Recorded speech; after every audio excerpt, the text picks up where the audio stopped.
Well, we're excited to be here, and as Claudine said, we thought since we were going to be in the North Sea, the land of salmon, that we would do a few salmon recipes. So we have 4 salmon recipes that we're going to do for you today. We have a salmon sushi cubes, we have salmon gravlax, we have a salmon burger, and then we have a salmon tartare. So Claudine's already jumped into chopping the herbs, and I am something to do. Well, great, yeah, Okay. That's great. Those look perfect. So He said because he had no choice. So I'm not going to break down the whole salmon, although this side of salmon that I had came from a salmon that was about that size. But I am going to take off the skin, so I have the skin on the back side. And normally the next thing that I would do here would be to look for the pin bones and take those out. The chef has done me a great service by taking out all those pin bones, but that's a line just above the middle of the fillet, right along here where you would find those pin bones. And you need a little pair of pliers to get those out, but the chef has done that for me. And then to take off the skin, we usually start down at the tail. I'm going to leave a little bit of the meat there so that I have something to hold on to. And then I'm going to get my knife down kind of flat to the skin. You can see I try to find a good angle there and try to scrape it as closely as I can. One of the interesting things about taking the skin off is that you don't want a knife that's too sharp, because if you cut through the skin, that actually makes your life more difficult. In fact, you can use a knife that's so dull that I am going to do it with my hands. Anybody seen this trick before? He's like, yeah. So I'm going to get a nice grip on the tail, and I'm actually just going to put my hand in here and pull that skin right off. I bet Bruce Lee can't even do this. Hey, I bet he can. Good. So there's that beautiful salmon skin.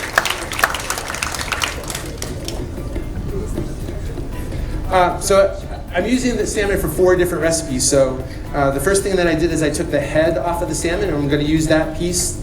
So the tail was down here and the head was over here. So it's thicker up towards the head. I'm going to use that piece for our first recipe, which is the salmon sushi cubes. And then I also trimmed off the belly. And then when you look at the belly, you can see it's got these darker white and thicker white striations. That's actually fat, which is delicious. Right? That always makes your food taste better. And so I saved that salmon belly for the salmon tartare, which is going to be our last recipe.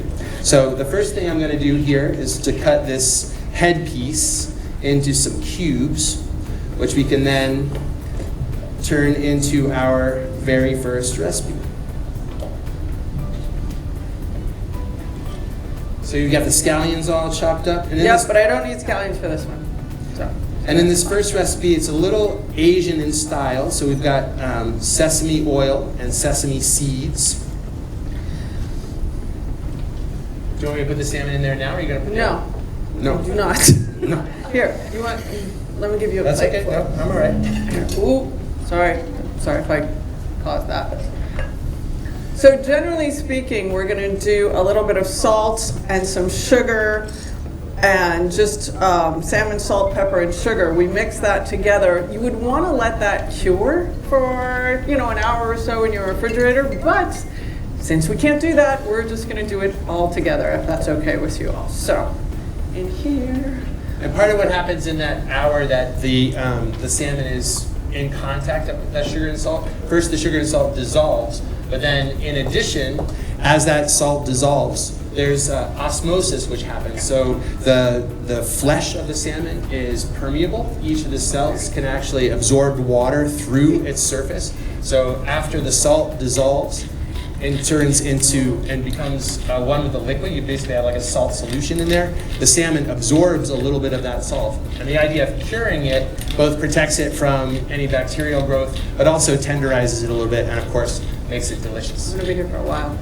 No, I think you're good. That's enough. You think so? I'm just doing this little bit. You want me to do a little bit more? Looks like you're going for it. Well, yeah. All right. Got like at least 10. 2, 3, 4. How many pieces do we need? 682. 212. 212. Exactly. There you go. All right, I'm going to go ahead and put this in now, yeah? Yeah.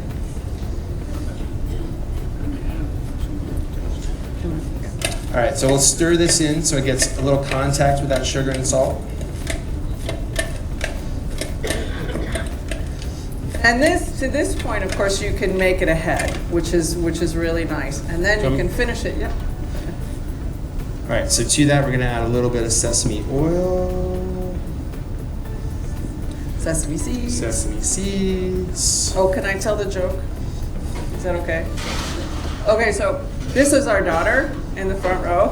And so she grew up, of course, in the food world and so on. And her very first joke that she ever told, she said, "Hey, Mom, guess where sesame seeds come from?" And I'm like, "Where?" And she goes, "Sesame Street." And she was like a little tiny kid. Still, there you go. Take a bow. That was all you. She's going to give the comedian Paul last night a run for his money. Was he entertaining or what? Did everybody see the comedy show last night? He was really so funny. great. Yeah, I really liked him. I'm just saying. Do you want So the recipe calls for peanut oil. We're going to use, the chef is Italian, so we've decided that his olive oil is going to be is way the way better. to go. So we're going to use a little of that instead of the peanut oil. Although the peanut oil would give it that nice nutty flavor, but you also get that from the sesame oil as well. That was perfect. That was the perfect amount. Thank you. Did we get everything in here that's supposed to be in here? Yes, I think so. I have to put my glasses back on. Take a look. Of course, as we're cooking, the way we're cooking, if you don't like chives, but you like chervil, or you would prefer dill and salmon, like a little bit of fresh dill in this kind of a context goes so beautifully together. So, I mean, you absolutely should feel free to embellish in your own way. You love those frilly pigs. I do. These are awesome. This one gets two. All right. Sometimes when she's going for a cocktail, she's like, "Do you have anything that comes with an umbrella?" Well, yeah, it's accessorizing.